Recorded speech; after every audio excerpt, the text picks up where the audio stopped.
જરૂરિયાત એ શોધની જન્મદાતા છે એવું તો આપણે ખૂબ સાંભળ્યું અને અનુભવ્યું, પણ આજે યાદ અપાવીએ કે આપણી પાસે એવું ઘણું બધું છે જેનો ઉપયોગ આપણે કરતા જ નથી.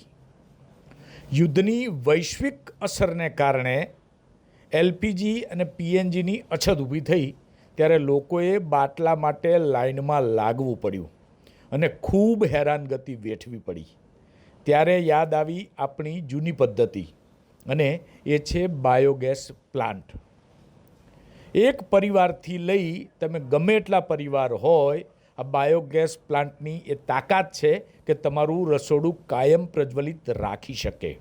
સમગ્ર દુનિયામાં વિકાસ માટે હવે એક વાતનો સ્વીકાર થઈ રહ્યો છે કે થિંક ગ્લોબલ, એક્ટ લોકલ. એટલે કે તમે વૈશ્વિક સ્તરનું ભલે વિચારો, પરંતુ સ્થાનિક પરિસ્થિતિને અનુકૂળ થઈને જ પગલાં ભરો. હાલ વિશ્વમાં ઉર્જા કટોકટીની પરિસ્થિતિ છે, ત્યારે ગુજરાત આ ક્ષેત્રે પથદર્શક કામગીરી કરી રહ્યું છે. ચાલો જાણીએ ગુજરાતના પાટનગર ગાંધીનગર પાસે આવેલી એક એવી સંસ્થા જે પ્રેરણારૂપ કામગીરી કરી રહી છે. ગાંધીનગર પાસે આવેલા અડાલજની માણેકબા વિનય વિહાર સંસ્થામાં બાયોગેસ પ્લાન્ટ દ્વારા રોજ 500થી વધુ લોકોની રસોઈ તૈયાર થાય છે. આ સંસ્થાએ વૈશ્વિક ઉર્જાનો માર્ગ પસંદ કર્યો, તેથી તે આજે નિશ્ચિંત છે. સંસ્થાને પહેલો ફાયદો તો આર્થિક ફાયદો થયો છે કે ગેસના બાટલાનું ઉપયોગ ઘટ્યો છે, એટલે સંસ્થાને આર્થિક રીતે એક ફાયદો થયો છે. ઉપરાંત અમે ખેતીવાડીમાં અમારી જમીન સુધારણા માટે સ્ટડીનો બહુ સારો ઉપયોગ થયો છે. જે આપણે ખાતરો વાપરીએ છીએ, રાસાયણિક ખાતરો, એના કારણે જમીનની ઉત્પાદન ક્ષમતા ઘટે છે.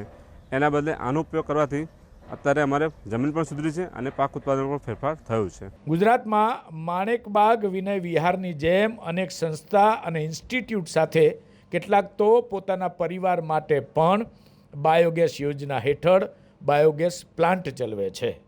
નોંધપાત્ર બાબત એ છે કે આવી સંસ્થાઓમાં સ્વચ્છ ઉર્જા તો ઉત્પન્ન થાય છે, સાથે જ સેન્દ્રિય ખાતર પણ મળે છે, જે રાસાયણિક ખાતરનો ખર્ચ તો ઘટાડે છે, સાથે જમીનની ફળદ્રુપતા પણ વધારે છે. તો છે ને મજાની વાત. જો હજી સુધી ખેડૂત પોથીને લાઇક, શેર અને સબસ્ક્રાઈબ નથી કરી તો આજે જ કરી લો, જેથી આવા અવનવા વિડીયો તમને મળતા રહે. જય જવાન, જય કિસાન.